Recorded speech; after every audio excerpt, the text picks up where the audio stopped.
making a quantum leap in 2022. So last month, if you missed it, we actually covered a 9-step process for really creating outcomes, intentions, resolutions, goals for the new year. This is an excellent process to go through.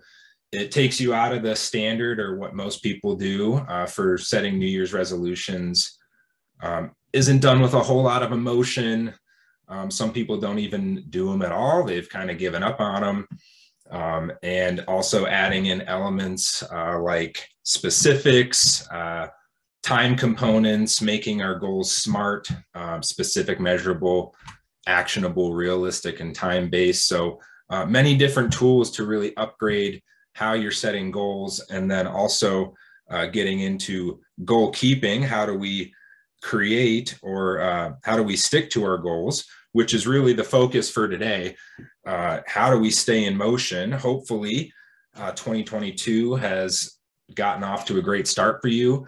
And we know that for most people, 2-3 weeks in, they tend to give up on their goals. They lose momentum.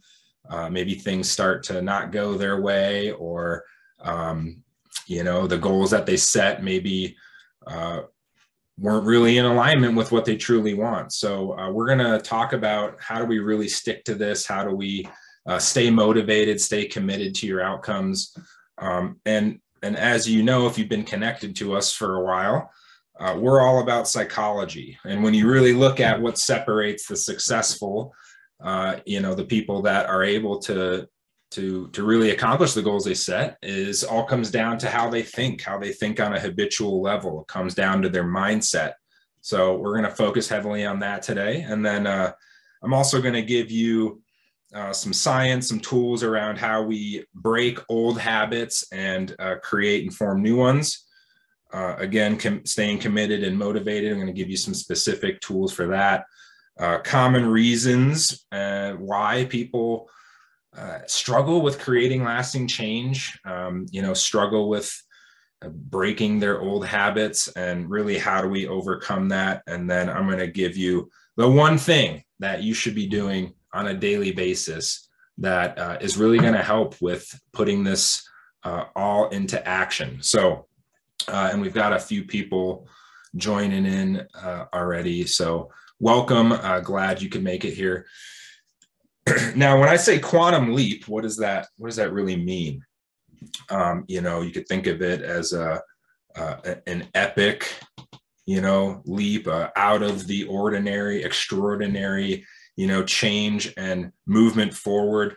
Because depending on what you've set for 2022 is, and you have to know what that is, either it's epic, and it should be epic because that's going to create a different standard. It's going to create new, even greater actions than maybe you would have taken before, not just this incremental approach. And so if it isn't epic, you really want to reconsider that. And as I'm going to share with you today, why that is important, because you have to install it as a quantum leap or epic in order to get that. It can't just be this incremental approach. And what we see typically, for clients that have been here, new people entering the system, if they came to me last year and they looked at, this was their range in 2020, this was a good day, this was a bad day. And they're really asking for this incremental jump and improvement. That would be an amazing outcome for them. Well, what we see is once they really start applying the tools, and an inevitable you comes in and says, okay, here's your range, but not only are we going to get you this incremental jump that you're asking for, we typically exceed that expectation. And there's this monumental quantum leap acceleration and jump into what they were asking for. And so they say, oh, wow, this is awesome. I didn't know this was possible. I've never seen this technology before. And they're really getting some great outcomes. So they're very excited, very happy. Now, moving into the next year, the tendency is, so now for 2022, because this is the new range, again, good day, bad day, the tendency is to go back to this incremental kind of approach. It's like, well, if I could just go back to getting this incremental bump, that would be a positive. I'd really like that. But, if this was possible for you last year, why not apply that same thinking and expectation and standard? And so 2022 and the subsequent years should continue to be this quantum leap, exponential acceleration and trajectory upward. It's compounding on all of the growth and success of the previous year. To go back into the incremental way of thinking, as you're going to find out from some of the concepts tonight, there's reasons for that.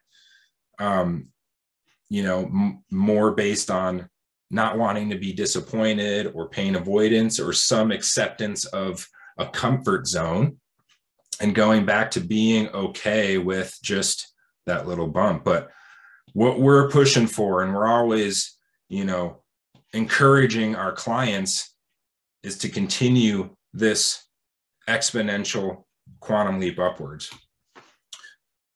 Quick, this will be some review for most of you here, but it's very important to keep in mind because these are the basics. This is our foundation here of what we're really doing.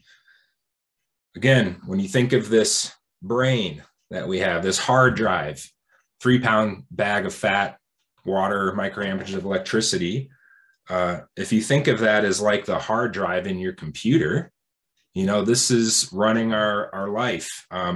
It's a virtually unlimited memory hard drive. It's an incredible, powerful machine, processing speed, decision making. It's an amazing tool when we really apply it. And what separates all computers, or what makes them unique, is the software that's loaded on it. So Windows for your PC, iOS for your Macs.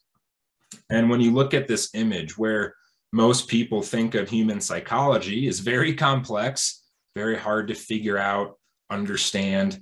But when you really break this down and you look at each individual person's operating system and the fact that there's, programs contained in that, equations, series of if-then commands and sequences. When you look at this, there's an individual equation and there's another one. These are all performing very specific functions, and human psychology behaves very similar to computer software. And so that's what we're doing. We're really getting a clear understanding of who we are, what drives us, how we think, what these equations are, because what this translates to are how it appears in the language. Again, what we're very focused on here, because the language is revealing these equations and software that's running. I can, I can't, I will, I won't, up to this point, but not past this point. What you fear, what you're dreaming of, when you take action versus when you don't, what you understand and don't. All of these things we can really break down. We can really get a practical view by examining the language, looking at what these equations are running, because really what all this boils down to is our strategies. Our strategies naturally follow the equations. So when something happens, the data of life, right? We're moving through our lives, we're going to work, we have our hobbies, we have the things that we want, things that we don't want. But when the data of life is happening, we assign a meaning. What does this mean to me? Is this, danger? Is this comfortable? Good, bad? We're constantly processing what the data of life means. And then there's an emotion attached to it. So we'll feel fear, or we'll feel, good or bad. based on what the meanings are that we're creating. And then the actions happen as a result, or for most, not action, right? Or delay or procrastinate, and then where we dream, or not dream of, these are all a result of the software that's running. Again, the strategies follow: procrastinate or don't, close or don't close on a deal, where we change versus where we accept inertia, what our standards are that we're setting. Again, I said at the beginning, is the standard epic or not? Well, there would be a very clear reason if we're not setting 2022 as the standard, where you're making compromises to maybe stay safe, maybe stay okay and comfortable with where we're at. And then we'll tell a story as to what's going on. We'll make sense of it. We'll almost convince ourselves, we'll rationalize as to our actions or, our delay in actions because, well, here's the thing, and here's what my history says, and this thing happened, and here's an obstacle, and we're constantly making sense and telling a story. But this should be a big clue for you, because Tony Robbins has a great quote: the reason we don't have the things that we say that we want is the story we tell ourselves as to why we don't have it or why it's not possible. I'll say it again so that sinks in. The reason we don't have the things that we say that we want is the story we tell ourselves as to why it can't happen. So if you were to do nothing, but just change the story you're telling, change these equations, change the meanings, you'll have a monumental shift. Now, within the realm of equations, what does this really mean? What drives us? How do we make sense of all this? From a very simple, basic perspective, we're really only motivated by two things: pain and pleasure. We're either, and for most of us, avoiding some pain, or, we're pursuing things that bring us pleasure. That's it, really, when you break it down. Now, 90% live here. They're predominantly driven by avoiding some kind of pain. And so decisions are always based on more or less pain. And any sane person will always choose the less painful route. No one wakes up in the morning and says, come on, bring me more pain today. No, we'll choose the thing that's less painful. And similarly to here, 10% on the pleasure side of the equation, the top 10% when we look at success and creating outcomes, and that's all arenas of life: health, money, love, everything. They're predominantly driven by pursuing the pleasure. And so decisions here are based on more or less pleasure. And again, everyone here, any sane person, will always choose the more pleasurable route when presented with that scenario. So now, ideally, and realistically, it's a combination of both, but there's tipping points. At what point are you, more motivated or driven by pain avoidance, for instance, versus the pleasure? But when we look at equations and you want to put these into your favor for, again, staying in motion, accomplishing your 2022 goals, we want both. So, it's not all one or the other. They're all happening simultaneously. So, if there's pain, what you don't want, there's pain associated with the things that you want, that can actually be a very powerful motivator, right? If it's fear of being sick, for instance, well, you'll do more to take care of your health. So we want to pair that with the pleasure side of the equation, when we do these together, that's where you find the most motivation. That's what keeps you, on track. It's what keeps you focused. And we know that because the top 10% are predominantly sitting here and the towards pleasure side of the equation, we want to, at an equal or greater than capacity, pair our pain avoidance strategies with the pleasure pursuing strategies. So it's okay to say, here's what I don't want, and here's the pain that's associated with doing the old ways, continuing to do the same thing over and over again. If I continue down this path, here's the pain that I'm going to experience, or I'm currently experiencing. So I'm done with that. I'm done with the old me. It's time for a shift. It's time for, here's the things that I do want, and here's what I'm excited about. Here's what juices me up every day. Here's why I want to get to the gym early in the morning. Here's where I want to engage this new diet. Here's why I want to, take these new actions in my business model, within my company. Here's everything that it'll bring me. So know that as you ponder your equations and you just want to take a really basic look at this, there's a lot of value in looking at the current pain and pleasure motivators for you. Now, that's going to make more sense. I'm going to give you some specific examples of that, how that plays out. So we talked last month. Again, if you missed that webinar, let me know. I'll send it your way. We have the recording. We did the 9-step process for the new folks that missed that. Goal keeping, this difference between, we talk about 3 different psychologies: goal, planning, setting, and keeping. This is one of the slides that we covered in the last webinar. There's 3 distinct psychologies that go into this.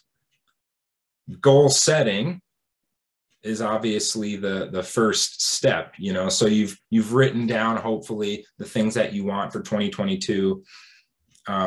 You can't just think about it. So you're already getting into the top 20% by writing your goals down.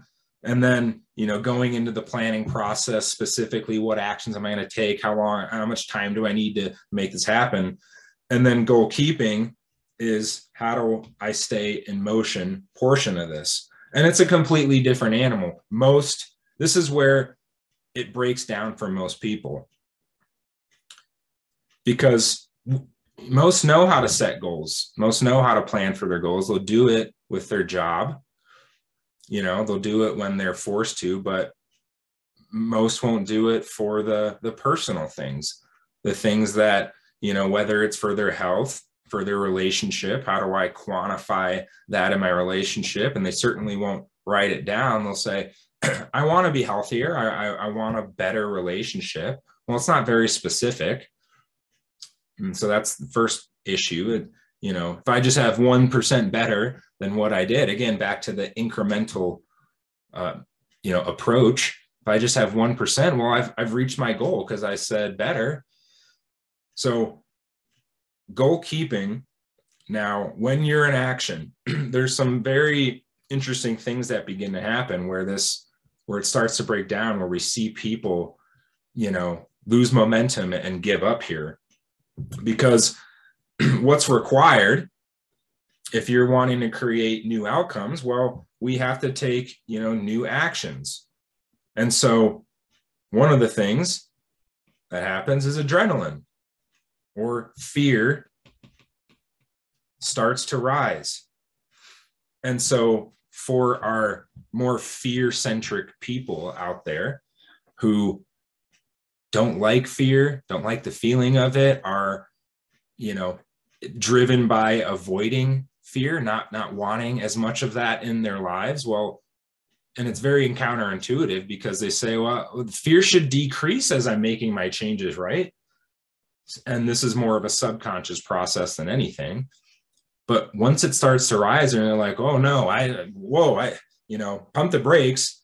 I didn't expect this to happen. I thought this would be smoother, easier to manage. And so it can appear or turn into anxiety.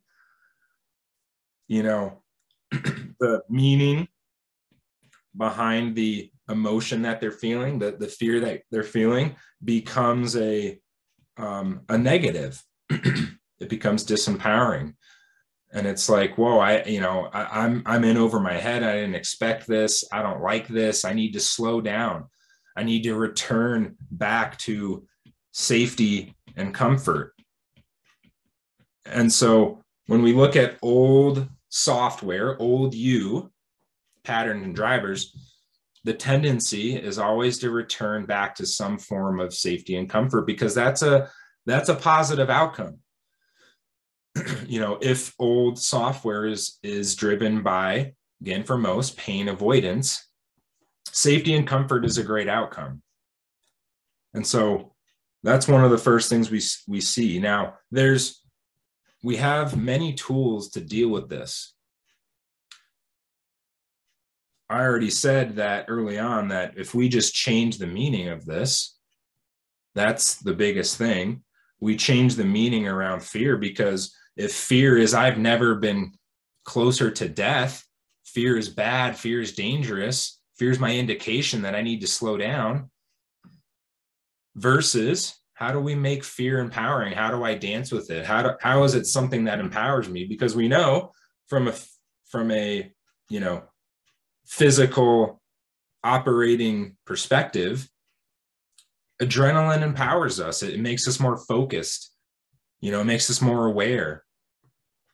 It's kind of like when you first learn to drive a car, you're hyper focused. You've got two hands on the wheel. You're checking your blind spots. You're following all the rules, versus, as we gain more comfort, that's where we start to see, car accidents happen, because people are too comfortable, and then they happen, within what's the stats, within a mile of your house, because we don't put our seatbelts on. We're not paying attention. We're messing around with our phones. We've become so comfortable with driving that, fear then, or adrenaline, is not really a factor at that point. And so we lose focus. We're not as aware. So if we change the meaning of the adrenaline, the increased adrenaline that you're feeling, to this is amazing, I love this, this is empowering me, this is my indication that I'm on the right track, and it's fueling me for even greater outcomes. That's the first step to this. The other thing that happens, again, with new actions, by law, if you're taking more action, for one, and the actions are out of your comfort zone, you're not used to it, odds are, and the probability is that failure is also going to rise, right? So these are actions you're not used to, and you have to gain some familiarity. You have to gain some conscious competence with the new actions that are required. And so if failure begins to rise, and if you're a failure-centric person, meaning you don't like failure, you're trying to move away from failure, minimize it as much as possible, well, that's where we slip into more failure avoidance patterns. And so as a result of failure avoidance, this in turn drives action back down. We pump the brakes again. We stop taking as much action. We go back into, let me think about this more. Let me procrastinate. Let me get back to safety and comfort. And so again, similarly to how do we change the meaning around failure? How do we overcome that old belief of failure is bad? I don't like failure. Failure isn't good. But we also know that failure is the only way that we learn. Failure, excuse me, failure becomes lessons. Failure becomes growth. Failure becomes necessary, even in order to learn, to get to my outcome. Otherwise, if you're not failing, you're not growing, you're not learning. And so if you add that into the equation and you say, this is actually a great thing, this is a positive, this is another indication that I'm on the right track, the more that I'm failing, and I'm learning, growing more each and every day.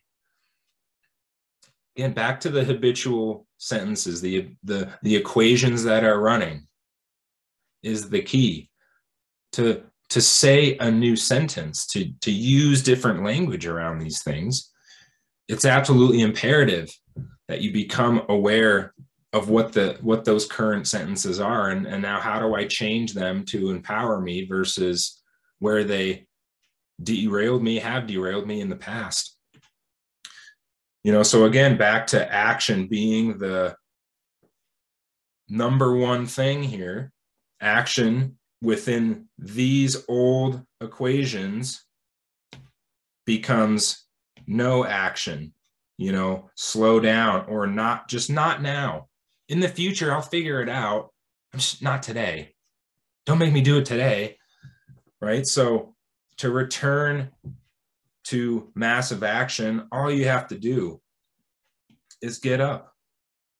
And elite military units know this. They're not looking for the unbreakable soldier.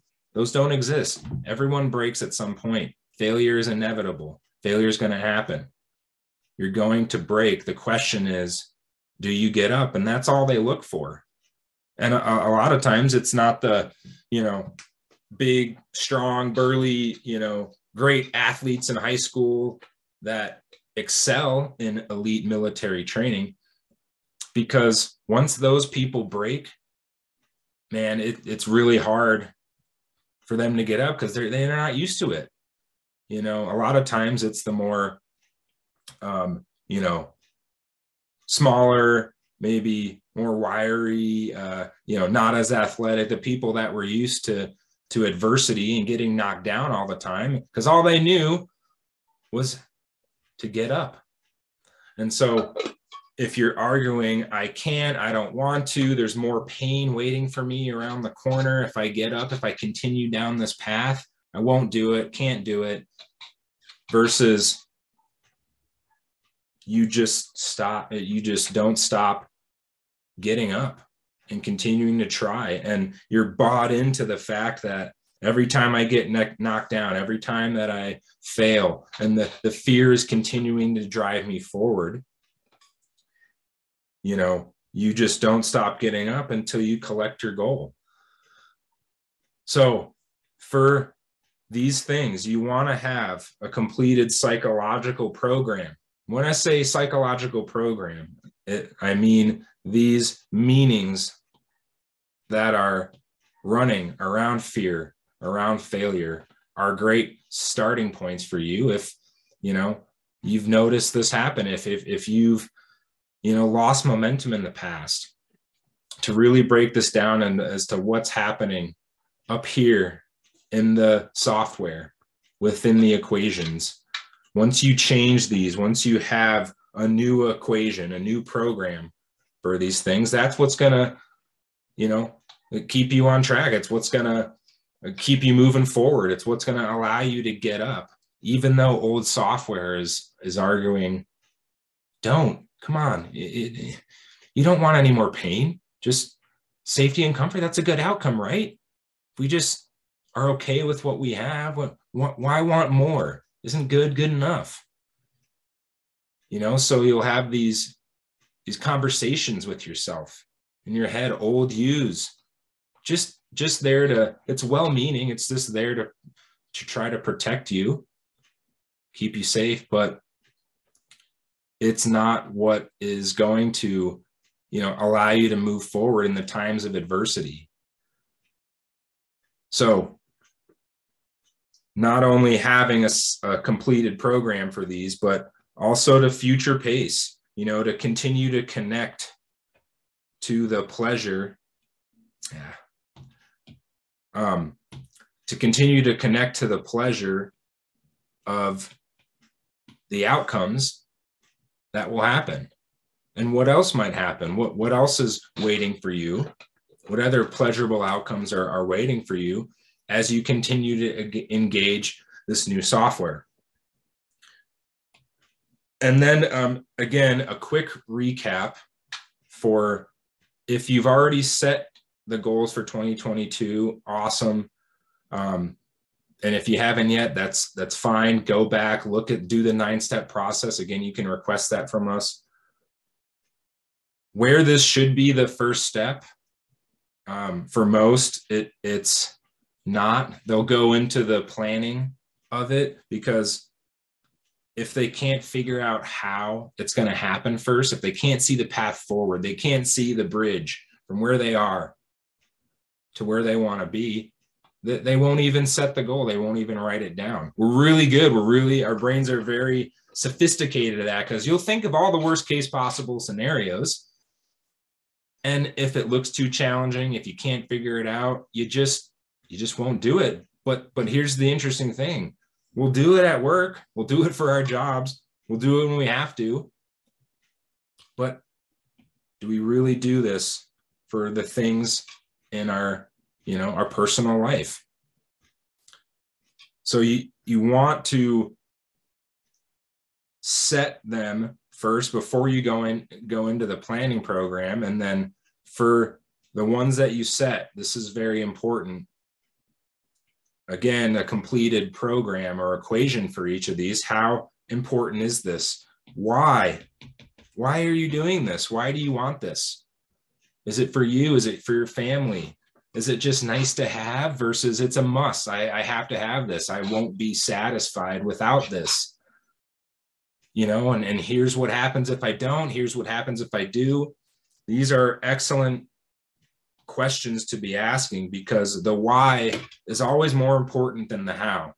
Once you have a clear enough reason, once you're convinced, you've decided, you've committed to it, because you know just how important this is, that's when the integration can start to happen.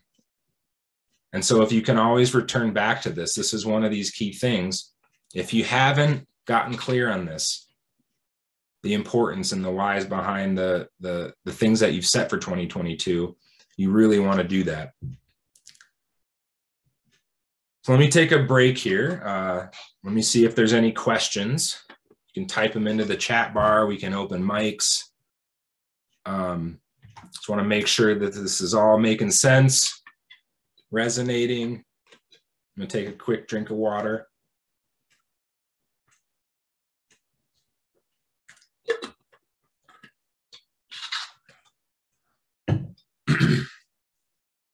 All right. I'll assume everyone's following and it's making sense here. Not hearing anything. And you can actually control your own mic. Feel free to always chime in. So as it relates to habits, and how do we go about changing things that may have been, a habit for years? How do we create new ones? Habits are nothing more than a groove in the record that's been played over and over and over again. It's all just a pattern that we're used to, that we're comfortable with. And so from a neural programming, psychology, physics of the brain perspective, played over and over again is a neural bundle that gets wired together, right? So thoughts that fire over and over again is physically wiring neural bundles in the brain. And so that's where it can feel very challenging to change something that's been a habit for so long. It's physically wired in the brain. Now, it's wired as if it can't be broken. It feels impossible, but it's as simple as playing a new track on the record. So if you can wire something in, you can't necessarily wire it out, but you can wire on top of. You can wire over. So you're forming new neural bundles, new connections.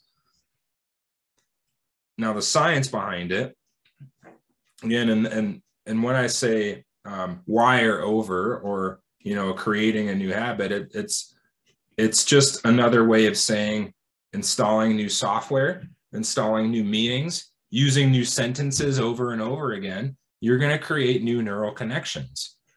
And so that's the same as saying, how do we create a new habit? And so similar to pain and pleasure, there's only two ways that this is done. One is through intensity. So if you think of, you know, a big nuclear blast, a big explosion, we can create a habit in an instant if the intensity is very high. So we have examples of this.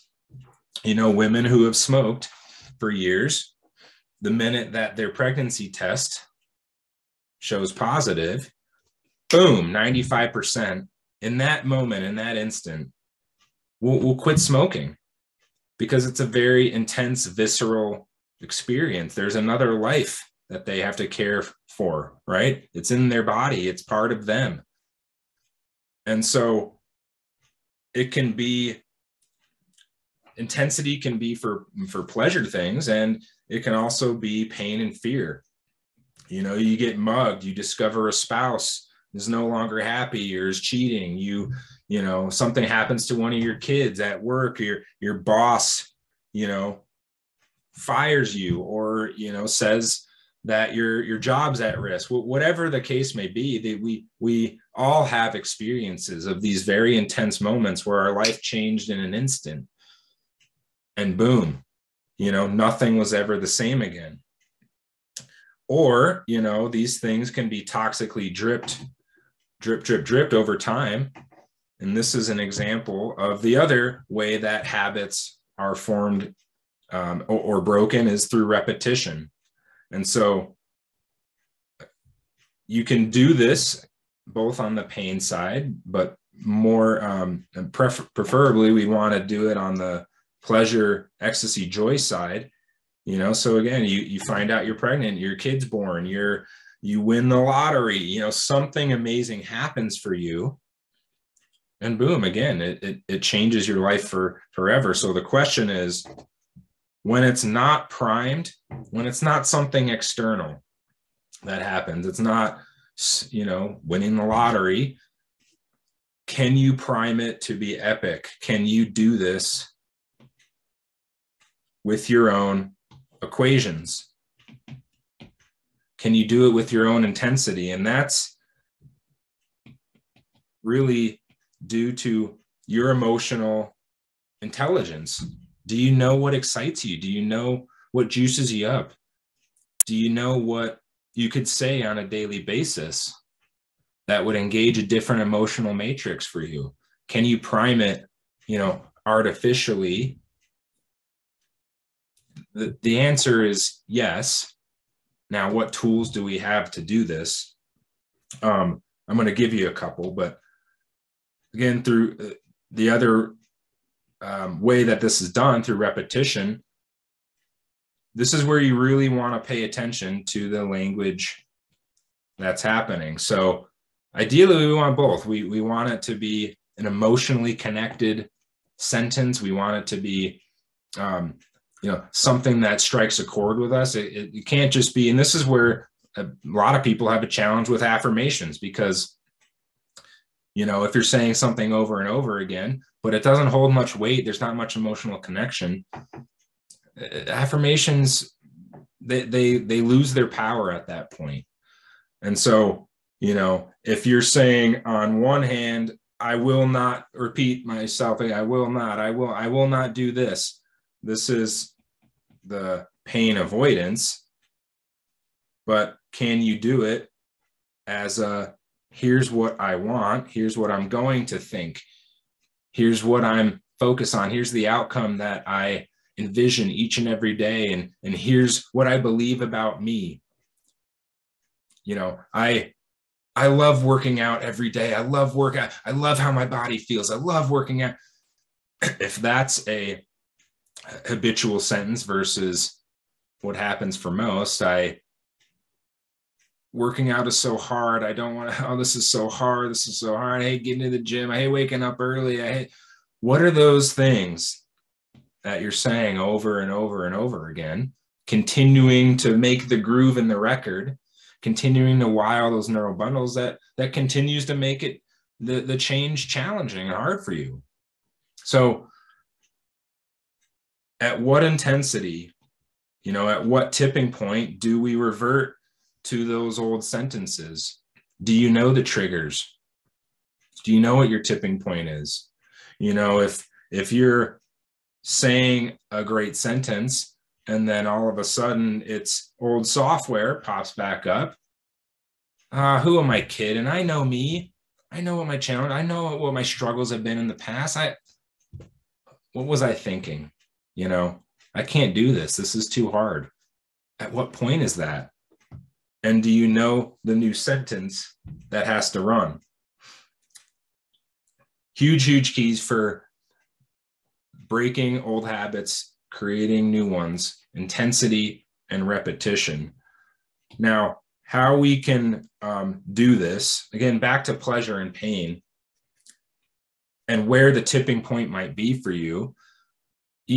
For a lot of us, it has this origins back in our family of origin, our programming, our parents, and it starts early on in life. So software is, installed around the age of 5, and then modified by life experiences. And so here's a metaphor about how we are so much better at beating ourselves up than positively rewarding, acknowledging our successes. And it starts, let's say there's little Bri in the room playing by himself. Mom's in the other room. She's working away, comes in, checks on him, looks, peeks in the doorway, sees he's playing nicely with his toys. Okay, wipes her brow, walks back quietly, doesn't want to disturb, doesn't want to interrupt.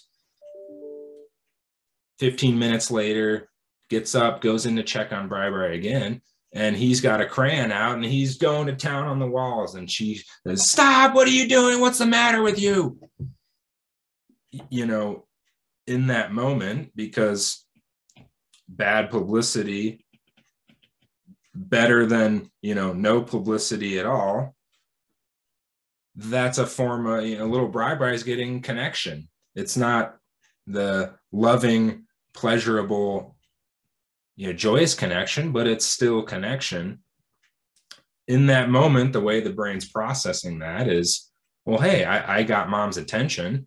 Mom's, I'm getting some kind of connection here.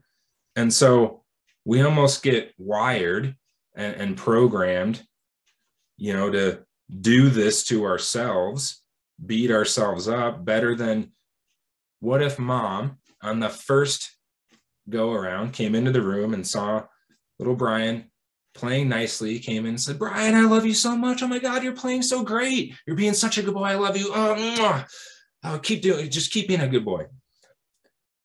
That's a different, connection. It's a different emotion.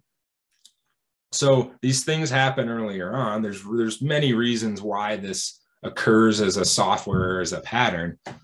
But the point here is that, we don't do that at a greater intensity or repetition than we do when we screw things up. We'll go into these shameful moments. Well, why do I do that? I don't understand why I do these things. God, I'm such a mess up. I knew I couldn't do it. See, look, my history said it. Why did I try to convince myself otherwise? I knew this wasn't possible. Or, I didn't make it to the gym today. I'm a screw. So I've messed it up. I've messed up my New Year resolution already. Versus, how much do you really celebrate? How much do you energize the times you make it to the gym, that you took the new action? How do you celebrate? Have you factored that in? Have you written that into the equations? And you can do really creative things with this. You can make a bet with people. I'm going to lose 20 pounds and I'm going I'm going to pay each one of my friends. If I don't make my goal, I'm going to pay each one of my friends and pick 5 people. I'm going to pay them, $20 each.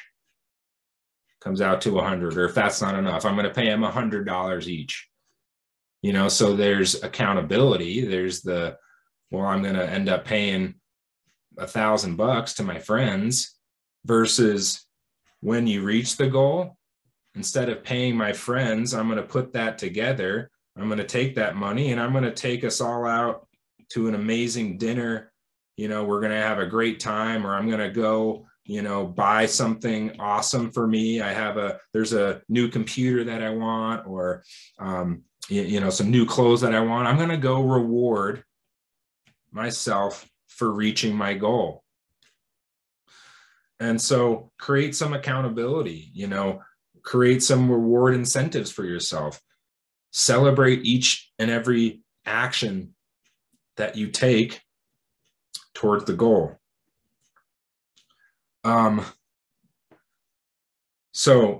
Last big thing, and I kind of alluded to this earlier. My OGs will know this. This is one of the most powerful tools for staying committed, staying motivated, adding intensity, adding the emotion to this. It's the I have a dream speech. And so the metaphor is, if you want to lose weight, well, we know 65%, because they haven't set the goal, they're not even in the game, they haven't written it down. 20 to get in the top 25 percentile, this is where they're going to write the goal, they're going to write the steps, they're going to write the action plan. I'm going to, go to the gym. Top 7%, they're writing it as, I am going to be, this weight. I'm going to be 170 pounds, by August 1st. And I'm going to work out 30 minutes every day. Boom. That's my plan. It's specific, measurable. It's realistic. I can act on it. I put a time component to it.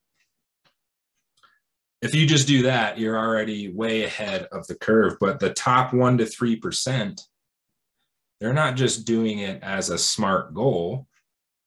They're setting it as an outcome. It's already happened. It's already done. I am this person today. I'm thinking like that person. I'm feeling like that person. I'm being that person. I'm imagining. I can feel it. So how do we do that? Well, do you have an I have a dream speech for your health? And so think about Martin Luther King's speech. We've seen it. You watch it today still. It gives you goosebumps. I have a dream one day. I have a dream. And you can feel the emotion. It gives you goosebumps. It's engaging a new emotional matrix for you. Do you have one of those for your goals? Or did you just write it down? Did you just write a great plan and no real emotional connection to it? So the times that it's really hard, and so I'll ask, pretty awesome tool, right? Seems like it would be pretty useful. Have you ever done this? Most say no, but the reality is, just like all these tools, we all do them, a lot of times in reverse. Because here's how most use it. I have a nightmare. I can't do this. This is so hard. I hate my diet. I just want to eat a burger. I just want something sweet. This is so hard. I can't do this. It's an I have a nightmare speech that is negatively emotionally charged. Again, and it's based on beating up versus, this is what I love about my plan. This is what I love about my health. And I have a dream. My body feels amazing when I get to the gym every day. And sometimes it's hard getting it, but when I get there, man, I love it. I love sweating. I love just feeling alive. And man, my body feels so great when I eat healthy foods, when I eat my veggies, and I have a dream. Do you connect to the future vision with goosebumps, with emotion, and add pleasure to the equation? That's your number one, tool here. If we really want to stay committed, we want to stay focused, we want to remember why. Why am I doing this? You can factor your why into your I have a dream speech. Connect to it emotionally. So with all of these things, I gave you quite a few tools here, and some require some more exploration. I'm always available. Schedule a time with me. You can go to the Inevitable You website. We have a scheduling app on the site there. You can schedule a consultation. We'll spend, 30 minutes together. We'll talk about what you're looking for. We'll figure out the right program. There's lots from, $500 one time self-paced course on the website to one-on-one coaching to group coaching programs. We'll work together to figure out the best solution for you. But schedule a time with me. I'd love to chat with you. And as you're going through your 2022 journey, keep a log, keep a record, keep a journal of your language, of your sentences, reinforce, celebrate, look at what's happening. Look what's working well, what's not well, what's challenging still, what's the software, what old beliefs are happening. I have a great template for this. If you're not familiar, you haven't practiced journaling a whole lot, I type something in the chat bar, write me. I'll send that document to you. It's a great template to follow for doing a great journaling practice. If I could preach one thing over and over again, which I do with my clients, it's keeping a great log and keeping a great conscious awareness of the sentences, the software that's running. Really get clear on this. Don't just think about it. Don't just, because we're doing this already. We're doing it in our heads. But to actually write it down, you're going to see things black and white. You're going to see them clearly. And then if you need more support, I'm always here for that. So that's the tools for today. That's the content. I hope you got some value out of this. Continue to pay attention to, particularly in the goal keeping arena, where the old software, barriers and where things tend to get off track, capture that, document it. And then we have tools galore to deal with these things. So I look forward to hearing from you. Hope you enjoyed. I'll open it up for any Q&A. I'll stay as long as anyone wants to chat with me. What do you have for me?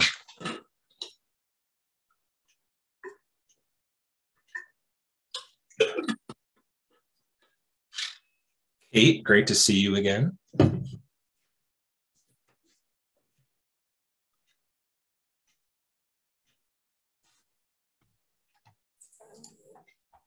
Did I successfully unmute? You did. Yay!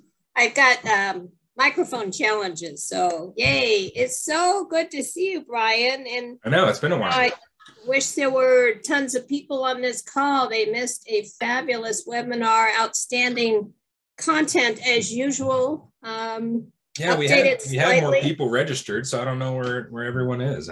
Oh, life, I tell you, and priorities and just dedication to making these shifts. I'll send you an email on some things. I'm having trouble getting into the member site. That's probably on me. I've got computer security issues, so I might have something blocking that. I'd love to get access to what I missed in December. I had a conflict. I'm very excited to apply these great tools. It's kind of like layers of life, and hearing these approaches again is just reinforcing how true they are. I've had a new epiphany that's helping me that seems counterintuitive, and that is I'm backing up to see more clearly. So for me, it's a perspective. I've gotten too close to the many things that I'm trying to accomplish so that I'm not seeing the big picture, which takes me back to my whys. So the backing up actually is a toward pattern, if I can stretch that a little. Yeah. Because I am reminded for me of why I've made the choices I've made, why I reacted the way I did to the bumps, and why I need to make some minor shifts and reinforce the emotion behind the original whys. So, I've done a lot of work over a lot of years in striving to have, a happy, successful, satiating life in all categories. And so at this point, I just want to reinforce all the things that I've learned over the years. So there isn't a lot of big adjustments to approach. There's just tweaking. Sure. Yeah, and that's the idea, back to what does a quantum leap look like? That's different for everyone. How do we build upon everything that you've already gotten over the years with us? Yeah, a lot of times it is just little tweaks, and the littlest tweaks can make the biggest difference. So I think that's a great idea. It's a great time of year, ending the year, beginning the year, to take a step back, reevaluate, what corrections do I need to make, and how do I build upon even greater than to the things that I set in the previous year, and really taking a holistic view of the operating system, right? What was Kate 21, software, and what upgrades do I want to make? What does a quantum leap even look like for Kate 21? I think that's an excellent idea. Yeah, absolutely. And it is quantum legendary.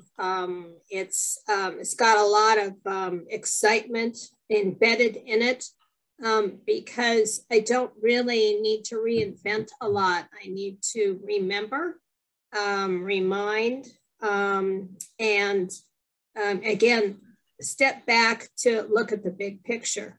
I'm dealing with a lot of people who are asking the whys of their life, and I can see what doesn't work by observing them. And not to be judgmental, but to learn from observing others' choices and looking back at how I define happiness, pleasure, success, joy, satiation. My most important measurement, if you will, is the character that I'm developing along the path of life. So who am I becoming while life is happening? And that for me, it's an eternal picture look with mortal steps along the way, be it physical or emotional or business or development or discovery of talents. And so that stepping back reminds me of that, so that as I go forward, I'm even more empowered. Love it. Love it. Love it. Cool. Well, yeah, cool. We'll connect. Love it. Love it. Thank you. Good to see Amy here. Hi, Amy. You take good care of that guy. He looks pretty good. So, hi, Kate. Good to talk to you again. Hope you're doing well. All right. Anything else? Anyone? Any other questions, comments? All right. Well, thanks for being on. Again, appreciate your time. Glad you could spend it here. Here's to an awesome 2022 for you. And we'll be having more of these, so stay tuned, and I'll look forward to seeing you on the next one. Take care, everyone. Thanks, Brian. Bye, everybody. Bye. Mhm.